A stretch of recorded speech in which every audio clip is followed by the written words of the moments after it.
Is the big con worth our time? We're about to find out. Welcome everyone to episode 169 of 1 Hour, 1 Decision, 1H1D. I am Chris. And I am Tom. And we take 60 minutes and play a random game on Xbox Game Pass and decide, well, Tom, can we stay in the 90s?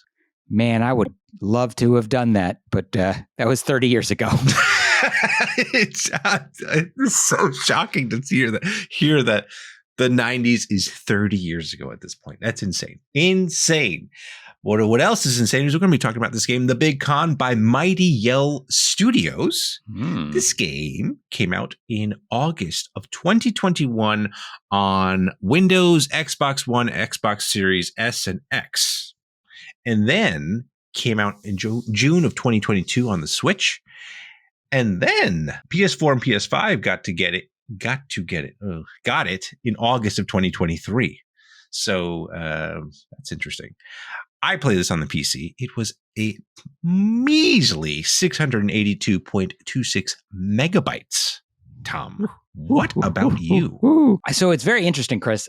On the Xbox Series S, this might be the most descriptive number I've ever received in a file size. And I noticed yours was very descriptive.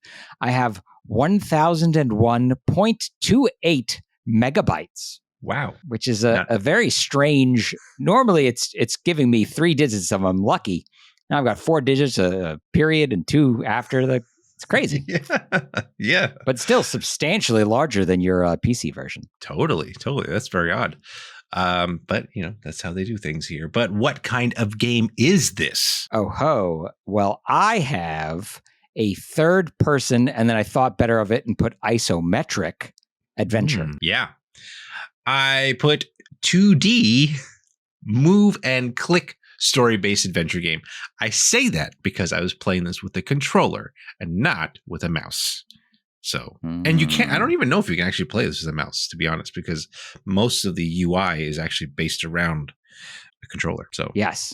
Sometimes we play games that are very much, and I complain about it. They're PC games and they're on the consoles. This is definitely a console game. It's a 100%. Controller-friendly game. And in this game, what do we do? What's that game loop? I want to hear yours. Oh, hold on 1 second. Let's try it. All right. And we're back. Go ahead. So, Chris, I would like to hear what you have to say about this game loop. Well, I put down click through dialogue and steal money. What do you got? Is accurate, but I put perhaps more eloquently, investigate your environment and find out what people want by eavesdropping, then pick their pockets. Yeah. You're right. You do have to figure out how to con said people. And well, let's see. Did this game con some likes into our minds? Let's see. What did we like about this game? Well, I appreciated that right from the jump when it does this is the save icon and this is what, don't disconnect while it's doing this. It had the little note that said, hey, this is a floppy disk. And back in the 90s, this is, how we saved things. Yeah. And I appreciate that I had this conversation at work with some coworkers where it's like, I think a lot of people looking at computer software may not know why that icon is used for save. Right. If you were born in the last, 20 years, you may not realize what that is. No. Yeah. And it's true because you can see even a lot of games that do like this quick save or like the auto save. It's not, they rarely use the floppy disk anymore. It's like, circle or some fancy little UI thing that they do. So it was, I thought I caught that too. I thought that was pretty funny. Overall, this game is just oozing 90s. It's got that vibe all over the place. Even at the main menu, you've got VCR, like a VCR, and you got your VHS tapes right there going through it. And like the music, totally 90s. I was like, whoa. Where am I? The color palette, right? It's full of neon. Oh, yeah. It's full of little haha references and little nods to things from that time.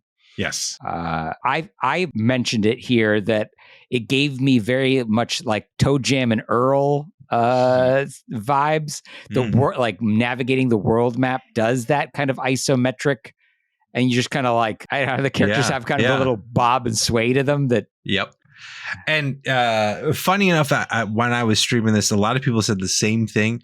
I unfortunately have never played ToeJam and Earl, but tragedy. It's a tragedy. I know. I'm sorry, everyone. But maybe I'll play it. Who knows? It was just crazy. Like the art style, it gave me like, I guess for you, ToeJam and Earl, it gave me like Doug vibes. Yes. It gave me like there was another like it was another show. It was like the way it was drawn for sure. Yeah, that's a great reference. Yeah, Doug. I think there's like Pepper Ann or something. I think that might have been later. It was later, but still has that kind Kids of Next Door. Kids Next Door. But yeah, like that kind of vibe to it. I was like, 2D hand drawn from that era. Yeah. And I loved it. It was great. It was great to see that stuff. And it's just a very easy game to pick up and play because, you just kind of walk around this isometric world and talk to people. Yes. And then when you walk up to people, it gives you what buttons to press and kind of gives you your options right there. There's no tutorial in this game, but it doesn't need one. No, very, very well. I mean, there was the pickpocketing stuff, which we can get into. That's fair. Yeah, that's fair. But yeah, I think for the most part, the game is very context sensitive, and I like that. And I thought there was a lot of with the menu options. There's a lot of accessibility that was innate. You could turn on and off in this game. So like that mechanic, the pickpocketing mechanic, you can skip that entirely. What? There's a accessibility option where you can. I think there's a game that you play later on in it where you can kind of like lower the difficulty for that as well. Oh, so it was nice. I guess like because the game they're really pushing the story, right? And the story, at least from what I understand, you play as Allie. She works with her mom at a video store, of course, because why not? A local video store, mind you, not Netflix, not Blockbuster, not Hollywood Video, like your mom and pop video store. These were things that existed. Yeah, take notes. 30 kids. Years ago. You might have had one of these in the strip mall. Yeah. That was not, as you said, one of the major chains. Right. Before, streaming was a thing and murdered video stores. It was the place to be, I would say, on a weekend. And you just go down, walk down the aisles, find that random movie that you might want to pick up. And hell, I feel like that's what inspired this show in general. But I'm just, I'm just saying. But yeah, it was it was cool to kind of like go back and see that stuff. Like there was a sense of community in a way in those things. Like hell, like Clerks was all about that too, right? Like, yeah. So yeah, that was it. What else you got here? I think the game was funny. It's making fun of itself. It's also making fun of the player. It's making fun of game mechanics in general. Like I'm the kind of person, if I see something, I'm going to pick it up. And this game is like, yeah, okay, there's half an ice cream cone. You're going to pick that up. Here's a piece of crumpled up piece of paper. You're going to pick that up. Right. And then my inventory is just full of garbage. Yeah. And then fortunately, there is a character in the game who is like this weird collector. He starts off collecting corn adjacent objects. Yep.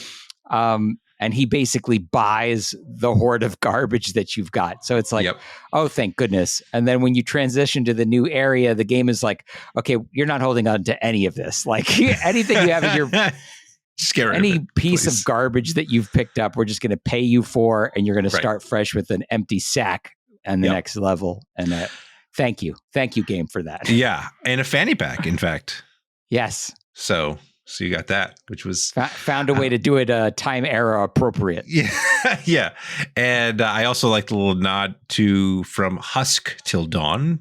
Yeah, the corn video from Dusk Till Dawn, obviously. And it was just very, very. The humor was, I agree, was great throughout the whole thing. Even again, I kind of stopped at the whole premise of this game, but the idea is that Allie is trying to raise money for her mom's video store, because I guess she's had to deal with some shady people to keep the store running. So she needs to figure out how to make a lot of money. $97,000, in fact, is what you're trying to raise. And you meet some random guy who says, "Let's go steal some stuff." Then and you're like, "Okay, let's do it." Yep. And yeah, that was cool. I also thought pickpocketing people for $3-4, and it's like, you are never going to get enough of this together. No. But I guess the idea is that you get bigger and bigger cons that you will eventually run. And I thought it was just it's a very weird 90s kind of plot too. If you really think about it, it's like this would totally be the plot of like a movie from that era for 100%, sure. 100%. And I also liked when they in between certain dialogues that you have, or conversations that you have with people, you might have choices of like what you want to talk about. And they highlight it, which I thought was kind of neat. Like, it didn't give you sometimes they give you choices. Like, if there's more than 2 choices, they will give you that option. But if it's just 2 choices to continue the conversation, you just kind of pick those words that they're talking about, which I thought was kind of neat. It's like embedded in the block of text they give you. Right. So that was cool. I thought that was a nice little thing to keep, I guess, like for efficiency. I don't know. Yeah. In a way. Well, it felt a little bit more like a conversation, like a real conversation where the person has said something, you're listening to what they said, and then, okay, I'm more interested in this part of what you said than that part of what you said. And so I'm going to hit X or Y to move the conversation in that direction. Right. So, I thought that was very cool. And this game relies heavily on the dialogue, right? So yes. It's good that you kind of have to. In a way, it forces you to kind of read what's going on. Yeah, you can't just press A. Yeah, exactly. So good on them to try to do that. Yeah. What else you got there, Tom? I want to say, especially in light of some of the other games we've played lately, I am so thankful that I can save at any time. That I can press pause. It brings up the pause menu. In the pause menu, it's just the save and continue, save and quit. Yep. And I'm like, yes, please, thank you. Like, I want to be able to save anywhere and put this game down if, life calls me away, Right. Yeah, it's very casual in that way too, right? This game, and I'm happy for that. I'm glad that they did that. So, any other things you wanted to bring up here? There's something I have, but I'm going to save it for your notables because I think it's better placed there. Fair enough. Then let's dive right into our dislikes here, Tom. Okay. Well, voice acting, right? There's voice acting, but the voice acting isn't real voice acting. It's classic, huh? What? Yeah. And it's just, there's a lot of text. And so every time you trip text, you're hearing one of these grunts or not expletives, but you know what I mean. Yeah. But they also added the little clicking noise too. Yeah, so it's like it doesn't know what it wanted to be. Yeah. So it was...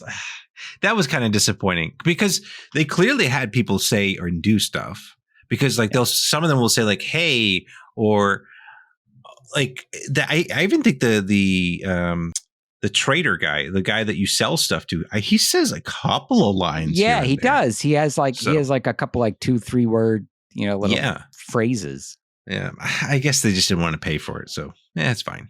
Everyone's got a budget.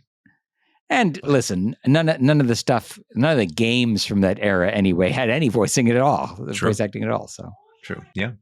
I agree with you on that. And the one other thing, I thought about this after I left that first area. I was like, oh man, I think I missed a couple of things, and I don't know if I can go back to it. Yeah, and it doesn't seem like there's an option to go back. So I thought that was a little frustrating because it's like, I wish I couldn't, like, for example, there's a luggage that is in the back. Yeah. I was like, how do I open that? And I don't think I fully like talked to everyone in the area for me to figure that out. And actually, as I got to the new area, it gave me the idea like, oh man, I wanted to go back and do that because like when you got to the new area, I feel like you had more of an opportunity to they tell you more about like, hey, go talk to people, listen in on their conversations, and that'll clue you in on how to like do things throughout that area. Kind of give you more options. Yeah. So I was a little frustrated about that, but did you open that container, that luggage? Not the first one, but I did open the second one. Oh, I didn't even know there was a second one. Yeah. So when you start that second level, when you arrive at the mall, there's a bag outside the mall, again with the password. And there's an old lady inside the mall who gives you the password to it. Oh, yes, because that's her bank number. And she says she uses it for everything. I didn't even see that bag. Oh, all right. Well, I mean, the good news is it's just money. It doesn't. There wasn't like that's the whole point, crazy. though. You need the money. Yes. But yeah, that's true. Okay, that's fair. But what else you got here, Tom?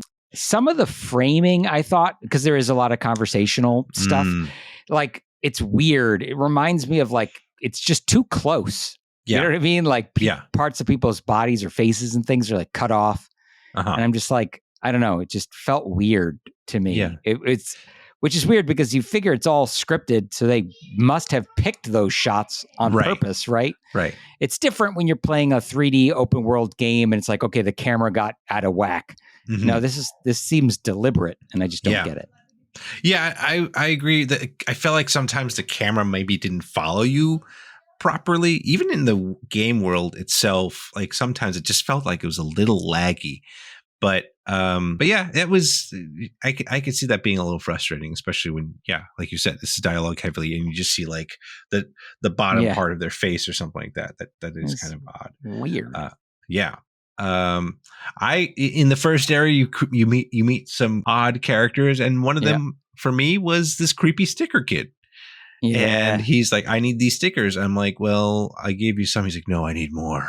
I was like, oh, okay. And he just kind of gave me this dead eye look. And you know, Allie does kind of point at that too. She's like, this is a weird kid. So, but it was just kind of strange overall from the rest of the game. But yeah, I don't know. And that does play into your, do you get to go back? Right. So like, I didn't complete the mission for that kid. I didn't get all the stickers in that area. I left the area, realized I didn't have all the stickers. I was like, oh, I wonder what would have happened if I had all the stickers and talked to that kid. Yeah. There's definitely room in this game for like, if you are a completionist, like there is stuff to do. Right. So what else you got here? Okay. Well, I think it's important to touch on this, right? The game is called The Big Con, right? Yeah. This game, the whole premise of this game is like to make really bad decisions and steal from people and trick people. And like, I really hope that there's a moral lesson at the end that like Allie like gets a comeuppance for all this bad stuff that she's doing. Right. Because otherwise I'm like, I really don't like it. Like, I don't like the idea in the same way that I don't like Grand Theft Auto's like glorification of you know, violence and crime and all that sort of stuff. And I don't like mob movies for the same reason. They're a little too real. This is a little too real maybe in that you feel a little icky. Yeah, I definitely do. And then like there was that janitor guy from the school who you were like friends with. And like you go over to behind him and it gives you like the icon. It's like, oh, this guy's got a fat wallet. And I'm like, I couldn't bring myself to steal from him. And at the same time, I'm like, but I'm missing an item. Like, do I need to steal from him in order to get the last sticker or something? I don't know. And I hate that I'm tempted to do it, even though he's such a nice guy. Like, I don't know. It's a slippery slope. I mean, you're right, because there was that like a couple people in the game world where I was like, oh, do I want to steal from them? I feel kind of bad stealing from them. So it's interesting that moral dilemma happens for such a weird little game here. But yeah, that's interesting that you brought that up though. I like that. I don't know, because like a 90s movie, would a 90s movie have that lesson? I mean, like a Full House episode absolutely would. Yeah. But would this game give you that kind of like Danny Tanner sit you on your lap. You sit on his lap, and he tells you, "Don't do that." They did talk about say no to drugs. You had the rad ghost. You had the rad ghost that kind of says say no. I was like, all right, maybe there is a lesson. It's possible. It's possible. Yeah. So yeah, cool.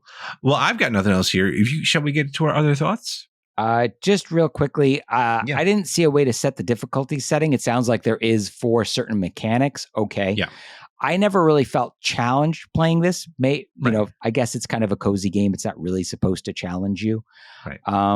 But sometimes the buttons kind of gotten in the way of what I wanted to do, and I would like skip through dialogue or, miss up one of these pickpocketing challenges. A character would walk away. Something about the controls just felt a little off. I guess, again, the focus really seems to be on the story. Yep. And so maybe that's okay. But sometimes the buttons I felt like got in the way of the story. Right. And that's less okay. Yeah. Okay. That's fair. That's fair. Oh, one other thing I do want to point out. This game is on, it's kind of like an other thought thing, but I felt like this is a miss on their part. On xCloud, this game does not have touch controls. Like this is kind of like, this is a perfect game for that, for you to utilize touch controls. But it is what it is.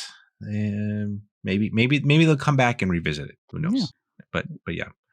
All right. Shall we get to our other thoughts then? Yeah. What other thoughts do you have? Yeah. Well, How Long to Beat says this game takes about 4 to 5 hours to complete. So another short game, which I appreciate. And it does, like I did mention, this is xCloud capable. xCloud saves as well, but no touch controls.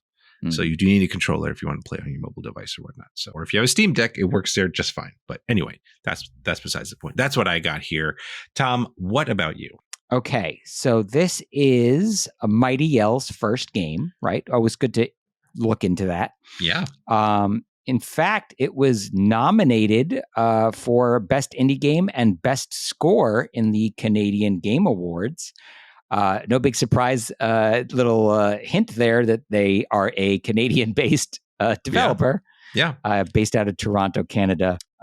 They pride themselves in being fully remote, which I think is an interesting, idea. Okay. And they they say they only make non-violent games and they do it in a sustainable way. Huh.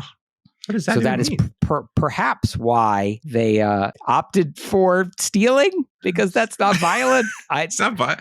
Stealing can be violent. You have to jump someone. I guess just not here. Yeah. Here you're only removing people's wallets from their pockets. Sure. Okay. That's fair. Fair. You're not using a weapon to mug them. No, that's fair. Unless that happens in maybe hour 3.5, 4 hours in, maybe that's what happens. Yeah, maybe. But yeah, I don't know. I am curious what that means. A sustainable way is. I don't know what that means, but I'm not sure. We'll have to look into that. Cool. And you said they have another title here? Yes. So more recently, this was their first game, The Big Con. Yep. They made a VR game called A Night in the Attic, and it is available on Quest and PC. I watched a little trailer thing of it. It looks pretty cool, actually. Nice. Like playing another kind of top-down isometric style game. Yeah. But you are kind of removed from it. You're like in the environment and the game is happening in front of you in the attic. Oh, okay. Yeah. Neat. Interesting. Again, I'm not sure how you play as a knight and don't do violence, but I'd be curious to see how that works. Nice. I do want to point out one thing. I think you were kind of hinting at this before. I was teeing you up. I thought you were going to handle this. Yes. Handle it. We're talking about 90s stuff here, and I was just this was actually the first time I kind of looked at the credits. And I was like, I'm curious about this. And once you hit the credits of this game, not roll, you have the option to go into the credits there in the main menu. Something happens, and for Tom and I, this was a big deal back in the 90s. A cappella group called Rockapella starts singing the theme song, I guess, or one of the theme songs of this game, and I was blown away. I was like, wait a minute, that's not them. That can't be them. I looked it up, and it was them. I was like, holy crap! And just for reference, Rockapella were the guys that sang the Carmen Sandiego song during the game show.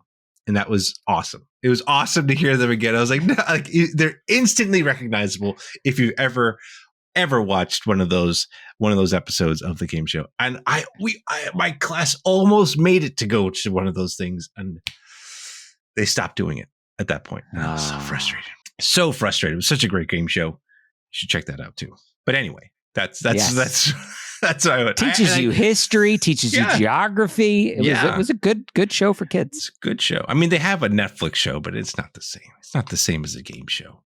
They try to make it into like a whole serious thing or whatever. That's besides the point here. We're trying to get into this.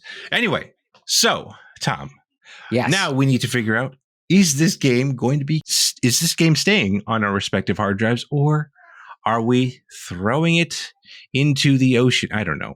Are we pickpocketing this away from us? I don't know. Well, I'll tell you what. It is a tiny little game. It's not taking up a whole lot of space even on my Series S, where space is a premium. Mm-hmm. More importantly, I want to point out my hour went by incredibly quickly. Yeah, like I had a good time immersing myself in the nostalgia, the cheesy story. It's really corny. I enjoyed it. The only worry that I have is my own kind of nature of getting wrapped up in the completion, leaving an area, having 3 out of 4 stickers, and do I need to 100% this? And thinking about that, I'm like, oh God, I really don't want to have to. Yeah. So if I can get over that and just kind of play through the level, get to the main objective, and then move on, I think I could beat this game pretty fast, and it would be a fun time, and I'd get to the end of the story. Yeah. So I think I'm maybe, to challenge myself, I'm going to go, okay, when the game tells you you're ready to move on, move on. I don't know if I can do that. That'd be an interesting challenge for you, huh? Yeah, it really would. All right. I'll tell you what, I did not succeed in the first part of the level. Did you? Oh, okay. Okay. Nice. But I wasn't challenging myself with that yet. Fair enough. Now the challenge starts now at the end of the challenge. At the end starts now. Yes. Well, that's great. That's great to know that you are actually going to keep this game. For me, this is another game like you that hits all the right nostalgia notes for me, all the feels of the 90s, because you and I are both 90s kids. We grew up in that era. We are. And I appreciate that this game does not commit so much time from me. It does not ask so much time from me. 4 to 5-ish hours and I'm done. That's great. That's great because I don't have that much time. So for me, I am keeping this. I do feel that completionist thing for sure. I'm not usually one to do it, but they're like, especially since we played a lot of Metroidvanias and stuff like that. It was always like it's like, oh, now I kind of want to go back and do stuff. It's weird because I'm normally so put off by that. Yeah. But here, for some reason, it's like, oh, but I know that I have 4 of the 5 stickers. I just want the last one before I hit. Yeah. It's like that I don't think I can come back makes me want to do it. But when you can't come back, I don't want to do it. Exactly. Well, all right. Well, those are our thoughts. Let us know what you guys think of this game. Follow us and say hello on Twitter at TC1H1D. Or shoot us an email at tc1h1d@outlook.com. Check out our next streams on Twitch at twitch.tv/1h1d. And if you're watching this on YouTube, hey, send us a comment down below. Check this game out if you haven't tried it and see if it's worth your time or not. And let us know what you thought about it. And we've got a bunch of other reviews up there on YouTube, so check them all out too. And let us know what you think of them. But 1H1D is part of that QTB network. If you like any other great gaming content, check it all out at quitthebuild.com/network. Mouthful. It is a mouthful, and now we need to find out what we're playing next, don't we, Tom? Yes. But this one, we're taking a little pick. I mean, it's kind of still random because Xbox drops things randomly, right? It sounds like somebody's stretching here. All right. Tell me, Mr. Armstrong, what are we playing next? Hey, that's another 90s reference right there. There we go. We are going to be playing The Quarry. Are we going to dig up rocks? Maybe that'll be part of this game. But I'm super excited to try this game out because this is by Supermassive Games, and they've done some choose your own adventure style games before, and you and I have played Detroit Become Human, which is different studio, but similar style. So I'm kind of curious what we both think about that, and we'll let you know what we think about that on our next episode. So thank you so much for tuning into this one, and we'll catch you on that one. Thanks, everybody.